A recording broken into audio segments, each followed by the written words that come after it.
Baik, ini saya terangkan sedikit tentang syubhat jargon yang dibuat senjata oleh orang Salafi Wahabi untuk menolak maulid. Jadi mereka itu punya senjata yang seakan-akan menurut mereka itu benar, diulang-ulang untuk menolak maulid. Padahal jargon atau syubhat ini sangat-sangat tidak benar sekali. Namanya juga syubhat. Mereka mengatakan seandainya maulid itu bagus, tentu sudah dilakukan oleh Kanjeng Nabi dan para sahabat. Nyatanya tidak.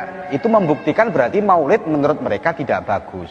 Mereka memakai dalil laukana khairam ma sabaquna ilaihi.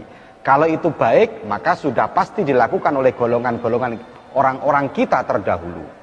Nah, baik, ini saya jawab. Biar kalian ngerti ya, ben kalian ngerti ya apa sih sebenarnya ini syubhat yang bahaya sekali. Kata-kata laukana khairam ma sabaquna ilaihi ini sebenarnya jiplak saja di dalam Al-Qur'an, yaitu omongannya orang kafir ketika membantah atau menghentikan perdebatan dengan orang Islam ketika mereka sudah terpepet tidak punya kekuatan berpikir lagi. Jadi ketika bukti-bukti Islam sudah benar, bukti-bukti kebenaran agama Islam, mereka nggak mampu menjawab lagi, mereka omongannya laukana khairam ma sabaquna ilaihi. Ayatnya kan dalam surat Al-Ahqaf ayat 11. Wa qala alladzina kafaru lil ladzina amanu laukana khairam ma sabaquna ilaihi. Orang-orang kafir itu berkata kepada orang-orang Islam, andaikan apa yang kamu bawa itu bagus, tentu kita sudah pernah melakukan, tentu kita mendahului untuk melakukan. Jiplak kan? Jiplak menghentikan perdebatan karena mereka sudah tidak punya kekuatan berpikir lagi. Lalu benarkah ini untuk menyerang tahlil? Apa kelemahannya? Nah, ini yang pertama. Yang pertama tadi kan jiplak, menghentikan perdebatan aja, mereka sudah nggak punya kekuatan berpikir lagi. Yang kedua, jadi cara berpikir kita itu harus benar, lurus. Maulid itu wajib apa tidak? Wajib apa tidak? Tidak wajib. Kalau memang maulid itu tidak wajib, tentu para sahabat boleh melakukan, boleh tidak. Jangan memberikan asumsi kepada masyarakat seakan-akan maulid itu wajib. Kalau wajib, tentu para sahabat melakukan. Iya, tapi karena maulid itu boleh dilakukan, boleh tidak. Jadi saya ini sebenarnya tidak masalah ketika ada orang tidak mau mengadakan maulid, gak apa-apa. Silahkan Anda maulid, silahkan Anda tidak melakukan maulid. Tapi ketika sudah menyerang maulid ini bid'ah, maulid ini rusak, lah ini perlu kita jawab. Paham nggak? Jadi asumsi bahwa sahabat harus melakukan, ini salah. Salah. Jadi kalau itu baik, tentu sahabat sudah melakukan. Yang seakan-akan punya asumsi bahwa maulid itu wajib, padahal sahabat boleh melakukan, sahabat juga boleh tidak. Paham? Yang ketiga, asumsi yang ketiga, bahwasanya kebaikan harus ada di zamannya Kanjeng Nabi dan para sahabat. Ini yang tidak benar. Kebaikan harus berhenti di zamannya Kanjeng Nabi, di zamannya para sahabat, yang itu dilihat oleh Kanjeng Nabi Muhammad SAW. Ini sangat-sangat salah sekali, sehingga orang tidak bisa melakukan kebaikan lain. Tidak bisa melakukan kebaikan lain kalau kebaikan itu tidak ada di zamannya Kanjeng Nabi Muhammad SAW. Jadi seakan-akan harus kebaikan harus sama persis ketika di zamannya Kanjeng Nabi. Ini tentu tidak benar. Karena kebaikan itu terus akan berkembang dan berkembang. Contoh, gampang-gampang aneh. Yang mengadakan jamaah tarawih pertama kali, apakah Kanjeng Nabi? Tidak, Kanjeng Nabi tidak pernah mengadakan sholat jamaah tarawih. Apakah Abu Bakar melakukan jamaah tarawih? Tidak. Yang melakukan jamaah tarawih adalah Sayyidina Umar. Di awal waktunya sholat isya, Sayyidina Umar melihat orang-orang sholat sendiri-sendiri kemudian dikumpulkan. Sayyidina Umar mengatakan ni'matul bid'ah hadhihi. Ketika ada jamaah sholat tarawih, Sayyidina Umar mengatakan inilah bid'ah terbaik, bid'ah yang paling indah. Sekarang pertanyaannya, laukana khairam ma sabaquna ilaihi. Kalau memang jamaah tarawih itu baik, kenapa Kanjeng Nabi atau minimal Sayyidina Abu Bakar tidak melakukan? Lah rusak sudah cara berpikirnya kan? Sayyidina Utsman melakukan adzan 2 kali. Ketika sholat Jumat melakukan adzannya 2 kali. Turun lagi ke bawah. Sayyidina Abu Bakar tidak melakukan, apalagi Kanjeng Nabi tidak melakukan adzan 2 kali. Sayyidina Umar tidak melakukan, Sayyidina Utsman melakukan adzan 2 kali. Andaikan adzan 2 kali itu baik dan kebaikan itu berhenti di zamannya ketika Kanjeng Nabi masih ada, tentu Sayyidina Utsman tidak akan menambah adzan 2 kali. Adzan itu ibadah. Jangan ngomong lagi, oh, ini kan urusan ibadah. Kalau tidak urusan ibadah silakan berkembang loh. Adzan itu ibadah. Kalau ya adzan dengan maulid otomatis tinggian adzan kan derajatnya, khilafiyahnya otomatis tinggian adzan. Lebih dari itu, saya turunkan lagi ke bawah lagi. Sayyidina Utsman itu membukukan Al-Quran pertama kali. Sayyidina Utsman, Sayyidina Abu Bakar tidak mau, takut. Sayyidina Umar juga tidak mau. Sayyidina Utsman melihat kondisi situasi waktu itu perlu adanya pembukuan Al-Quran. Pertanyaannya, kalau membukukan Al-Quran itu baik, kenapa Abu Bakar tidak mau membukukan Al-Quran? Ya karena memang kebaikan tidak harus ada di waktu itu. Kebaikan terus akan berkembang.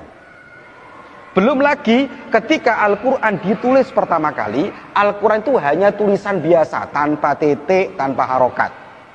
Tanpa titik, tanpa harokat. Kemudian tahun 65 Hijriah, ada orang hebat namanya Abu Aswad Ad-Du'ali membuat titik. Pertanyaannya lagi, sudah di bawah ini loh ya. Kalau memang titik itu bagus, kenapa waktu Sayyidina Utsman bin Affan membuat Al-Quran, membukukan Al-Quran pertama kali, sehingga Quran itu kan namanya Rosem Utsmani, karena memang yang membukukan adalah Sayyidina Utsman. Kenapa nggak dibuat titik pertama kali di zamannya Sayyidina Utsman? Kalau ada orang menjawab, oh belum kepikiran membuat titik, kenapa Anda juga tidak mempunyai pemahaman yang sama ketika maulid juga dilakukan? Mungkin sahabat belum punya pemikiran. Apa mungkin loh? Kok tidak mungkin sih? Segala sesuatu itu mungkin. Oh belum kepikiran buat titik loh, kok aneh gitu loh. Ketika saya bicara tentang hal yang lain, tapi ketika dalam masalah maulid mereka kencengnya luar biasa ingin menyerang masalah maulid ini. Ada titik tok, ini tulisan Arab ada titik tok, nggak ada harokatnya, bingung orang masih baca. Kemudian kurang lebih tahun 164 ada ulama hebat namanya Imam Khalil bin Ahmad Al-Farahidi membuat harokat, mencetuskan harokat. Harokat baik. Laukana khairam masabakuna ilaihi, kalau baik kenapa nggak dilakukan? Lah ruwet lagi. Kemudian ada ilmu tajwid. Ilmu tajwid itu nggak ada di zamannya Kanjeng Nabi, nggak ada di zamannya Sayyidina Abu Bakar, Sayyidina Umar, Sayyidina Utsman, Sayyidina Ali juga nggak ada.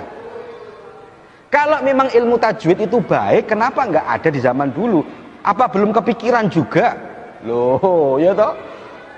Ilmu tajwid itu nggak ada. Kemudian tahun 224, karena orang-orang baca Qur'annya tanpa ilmu tajwid bisa merusak Al-Quran, makhrajnya bisa merusak mananya Al-Quran, maka ada ulama hebat namanya Abu Ubaid Qasim Bisalam mencetuskan ilmu tajwid pertama kali. Jadi kalau bilang laukana khairam masabakuna ilaihi, itu untuk menghakimi, menyalahkan acara maulid, tentu ini tidak tepat sama sekali, karena banyak hal-hal baru yang dilakukan oleh para sahabat, para tabi'in yang dulu di zamannya Kanjeng Nabi tidak dilakukan. Maka pertanyaannya, kenapa di zamannya Kanjeng Nabi tidak dilakukan? Tentu kalau baik mestinya dilakukan. Jadi artinya cara berpikir kita jangan mengatakan bahwa kebaikan hanya berhenti di zamannya Kanjeng Nabi. Kalau Kanjeng Nabi baik, para sahabat melakukan kebaikan-kebaikan, sudah tentu. Tapi jangan bilang bahwa kebaikan berhenti untuk dimodifikasi lagi kebaikan itu setelahnya Kanjeng Nabi Muhammad SAW. Ini cara berpikir yang tidak benar. Bahkan Ibnu Katsir juga menolak ini loh ya. Laukana khairam masabakuna itu kalau kita lihat dalam tafsir Ibnu Katsir juga tidak menerima Ibnu Katsir. Kemudian yang terakhir, nanti pertanyaannya biasanya orang Wahabi subhatnya gini. Kamu melakukan maulid tujuannya karena apa? Karena cinta kepada Kanjeng Nabi kan? Semua. Idharul mahabbah, memperlihatkan ekspresi cinta kepada Kanjeng Nabi Muhammad SAW. Mereka akan jawab, sahabat aja nggak melakukan, apa mereka tidak lebih cinta Kanjeng Nabi daripada kita? Sering dengar nggak kayak gitu? Gimana? Sering dengar kan? Orang mengatakan begini biasanya, kamu ikut siapa? Ikut siapa kamu? Ikut Kanjeng Nabi apa ikut sahabat? Apa ikut siapa? Apa ikut kiai? Ya kan gitu kan? Kiai mengatakan maulid, dia karena cintanya kepada Kanjeng Nabi luar biasa. Apa sahabat yang tidak mengadakan maulid itu tidak cinta kepada Kanjeng Nabi? Ini cara berpikir yang salah lagi. Jadi belum tentu tidak. Namanya ekspresi cintanya orang itu berbeda-beda. Jangan mengatakan seumpama orang sekarang mengadakan maulid terus dia punya asumsi bahwa dia lebih cinta daripada sahabat. Tidak. Saya contohkan begini. Ada orang sekarang, saya mencintai istri saya, kalian mencintai istri kalian, seumpama besok sudah nikah kalian, terus kalian mempunyai emas, sering ngasih hadiah, tapi bapaknya kalian tidak pernah ngasih hadiah kepada ibunya, nggak pernah romantisan, nggak pernah ngasih ini dan itu. Jangan dijadikan sebagai asumsi bahwa kalian lebih cinta kepada istrinya daripada bapaknya yang tidak pernah ngasih hadiah, kalah cintanya kepada kalian yang kalian sering ngasih hadiah kepada istrinya, sedangkan bapak kalian tidak pernah ngasih hadiah kepada istrinya karena tidak mengekspresikan cintanya lewat hadiah. Paham nggak sampai sini? Para sahabat mengekspresi cintanya ikut Kanjeng Nabi perang, berani berkorban kepada Kanjeng Nabi, ekspresi cintanya para sahabat. Orang sekarang seumpama nggak perang, kemudian dia mengadakan maulid, izharul mahabbah, memperlihatkan cintanya kepada orang bahwa dia pecinta Kanjeng Nabi. Jangan diartikan bahwa sahabat kalah cara mencintainya kepada Kanjeng Nabi. Seperti yang saya sampaikan tadi itu, ada orang utun, orang gunung biasa-biasa. Ya dia ngasih makan istrinya, dia ngasih belanja istrinya secukupnya, tapi dia mencintai istrinya luar biasa. Ada orang sering ngasih hadiah kepada istrinya, sering ngasih ini, sering ngasih gelang, sering ngasih kalung. Belum tentu orang yang sering ngasih kalung itu cintanya lebih besar, tapi dia kan menunjukkan bahwa dia cinta kepada istrinya. Jadi izharul mahabbah dalam masalah ini jangan dihubungkan apakah para sahabat yang tidak melakukan maulid tidak mencintai Kanjeng Nabi. Ini cara berpikir yang tidak benar, maka harus diluruskan. Maka subhat ini yang saya sampaikan mulai awal tadi itu adalah subhat di mana rata-rata ini sering dibuat senjata untuk nyerang maulid, padahal ini adalah senjata yang lemah untuk nyerang maulid karena banyak sekali kelemahan-kelemahannya. Paham ya? Jadi jawaban ketika besok kalian sudah pulang di rumah, inilah jawabannya. Kalau Anda mengatakan tidak cinta maulid, kalau Anda pakai dalil ini, maka jawabannya adalah ini. Paham? Sampai sini tulis, semoga barokah, semoga manfaat.